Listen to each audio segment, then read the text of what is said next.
Hello, and welcome to MrDudeManSir Reviews. This is going to be a little series I'm going to do after every Let's Played game I finish. For one, to either point you towards my own Let's Plays so you could be able to experience it yourself, if I actually enjoy the game, because if I do, I want you to see it, or just, if you want to go play it yourself. And since I plan to do this for every Let's Played game, that also means the ones I've done in the past, and I figured I'll start this little roll with a big bang of Saya No Uta, or the Song of Saya. And no, I'm not referencing Saya's song from Little Busters. This game is much more dark than that. Before I get into the overview, I like to make your attention clear that this game is insane. And by insane, I mean it's horrifying. Like, do you know Corpse Party? You possibly played that? You thought that was scary? Think of that times 10. And that's probably what Saya No Uta is. It is just to give you a little picture in your mind of what you're about to see and see if you'll be able to take it. Saya No Uta, everything is made out of amalgamations of flesh and organs, even people, and everything is described in that way, which is pretty grotesque. With that out of the way though, let's start talking about the game. After finishing Corpse Party, I had a gigantic void that could only be fulfilled by either playing the next Corpse Party game, which I was unable to do, or spend hours and days searching for a new game similar to it that would fill the void on its own. What I came to was finding a game known as Saya No Uta after seeing a few pictures of the flesh everywhere. I thought it piqued my interest, so I did a little bit of research on it. And after doing the research, I realized that the writer of it, back in 2003, was Gen Urobuchi. And if you don't know who that is, because I had no clue who he was before this time, because I just don't generally research who comes up with these ideas, except for Jun Maeda in Key Works, because he's amazing. He made Puella Magi Madoka Magica, as well as the Fate Zero series. I haven't seen Fate Zero series, but I've heard really good things about it. And I have seen Madoka Magica, so I was like, man, Madoka Magica is like freaking amazing. This game is probably going to be amazing as well. And thus started the cycle of happiness and sadness while playing throughout the game. I will be reviewing this game on 5 subjects. One of them being story, the characters, the art, the sound, and my own personal enjoyment of Saya No Uta. I find it best to start off with the characters, as that will explain a lot about this beforehand, before moving into the story. The main character's name is Fuminori, and previously, before the time of the visual novel taking place, he was in a terrible accident with a car, with him and his parents in it.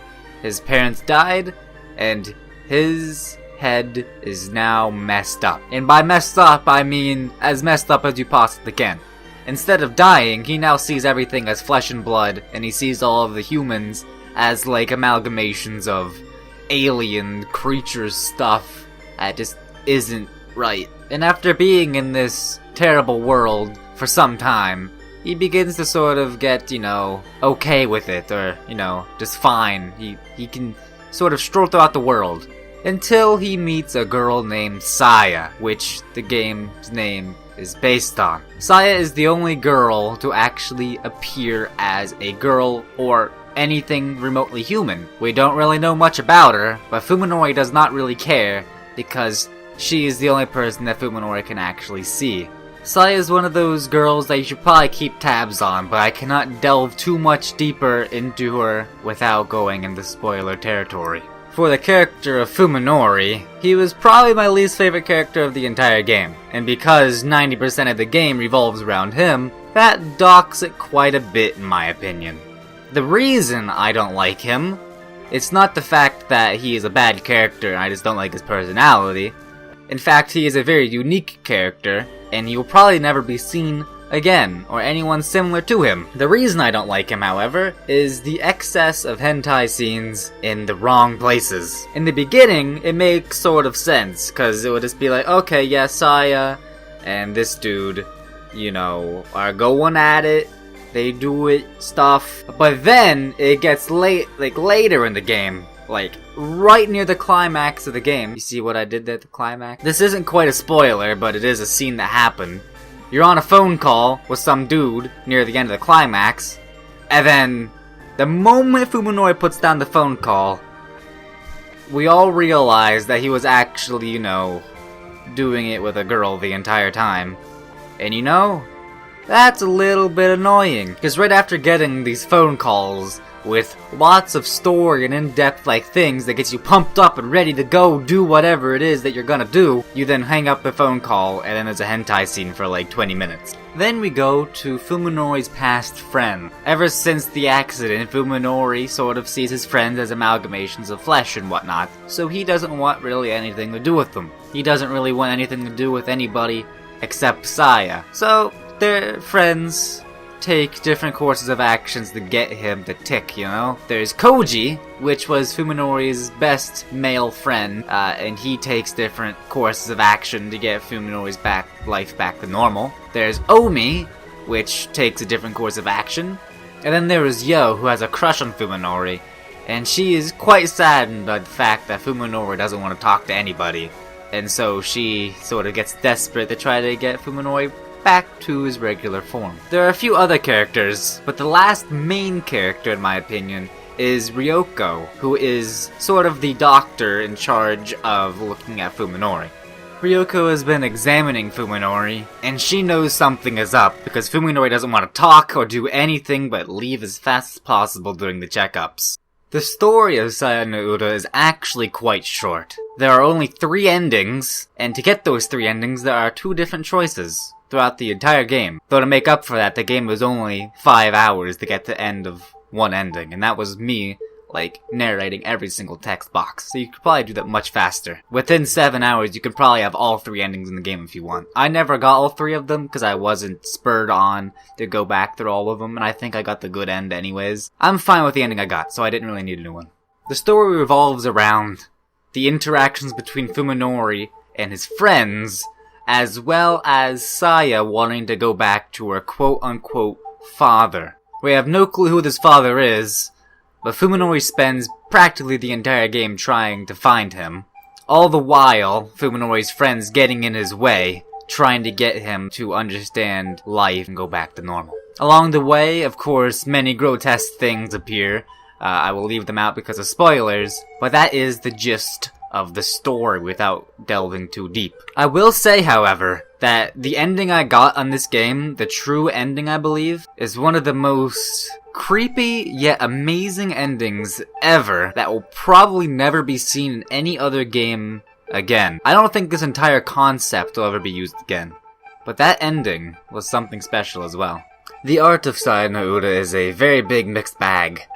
On one hand, there are the amazing graphics for 2003 even now, of the flesh, and of course, you know, the very polished hentai scenes. And on the other hand, there are backdrops of very boring, just everyday life, just like in a classroom, that look very boring, making a boring scenario in a school even more boring. Though it does, with the flesh and everything, it does make everything significantly more horrifying when they're trying to be horrifying. And though it does make the experience more boring during everyday life of people talking around, the game isn't that long. So I mean, there's not that much boringness that goes on throughout the entire game. And boy, will the pictures of those amalgamations of organs stick with you forever and ever. The music of Saya No Uta is actually quite small, because, you know, the game is quite small. There are only 15 OST soundtracks, 2 of them being voiced, and, you know, most of them, if not all of them, being melancholy stuff that will make you depressed listening to it. For the sake of this video, I had to listen to all of them to see if there are any of them that I would actually enjoy, and if I got any, you know, emotional moving from listening to them again from all that time ago. I gotta say that, though I felt creeped out listening to the majority of them, I skipped a lot of them. Mostly because I was freaked out, but also because they were just not my thing. In my opinion, a soundtrack is supposed to be able to be listened to outside of,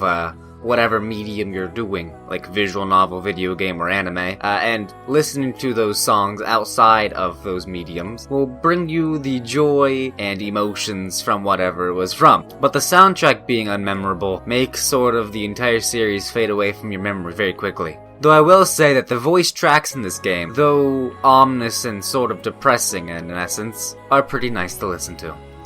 In my own personal thoughts, I thought this game had incredible potential. Potential to be probably one of the greatest games ever, because of how unique the story is, and how it'll probably never be seen again, because no one's insane enough to actually make a story like this. However, the hentai scenes of this game were just too jarring. I mean, I'm not a hater of hentai scenes, I hope you know.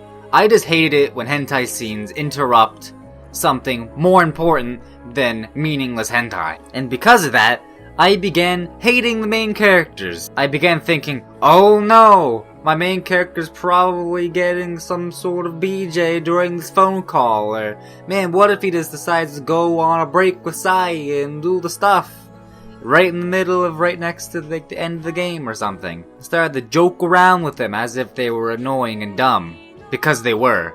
That said, however, if you are a fan of horror, or just want to see something completely out of the wild, see something you'll probably never see ever again, this game's for you. And again, the ending is quite phenomenal in my opinion. And so we go back to the beginning of when I mentioned I played this game as a filler after playing Corpse Party.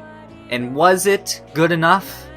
Originally, after I finished the game, I felt it was no. So what I did is I started streaming more Corpse Party online. But after a while, after I finished the game and all my anger for Fuminori and Sai were actually leaked out of my body, I realized how much of a good game this was. So my final recommendation is, if you can stomach the atmosphere and the art and everything about this game, I would recommend playing it or watching me play it. Shameless advertising. And that is my personal review of Saya No Uta.